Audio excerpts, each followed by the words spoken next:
வணக்கம். என் பெயர் நிரஞ்சனா. என் பெயர் செல்வமலர். இன்றைக்கு நாங்கள் ஒரு பரிசோதனையை செய்ய போகிறோம்.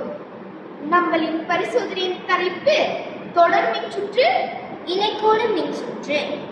இந்த பரிசோதனையின் நோக்கம் மின்சுற்றின் வகைக்கும் மின் குமிழ பிரகாசத்திற்கும் நிலைக்கு இடையே உள்ள தொடர்பை ஆராய.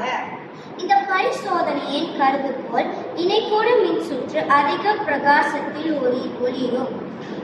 இந்த பரிசோதனையின் தேவையான உபகரணங்கள் 2 மின்குமிழ், விசை மற்றும் மின்கலன். இது தொடர் மின்சுற்றாகும். இது இணைகோடு மின்சுற்றாகும். இந்த பரிசோதனையின் தற்சார்புமாறி மின்சுற்றின் வகை. சார்பு மாறி மின்சுற்றின் பிரகாசத்தின் நிலை. கட்டுப்பட்டு மாறி மின்குமிழின் எண்ணிக்கை.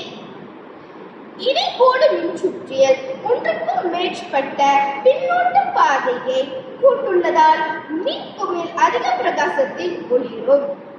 நன்றி.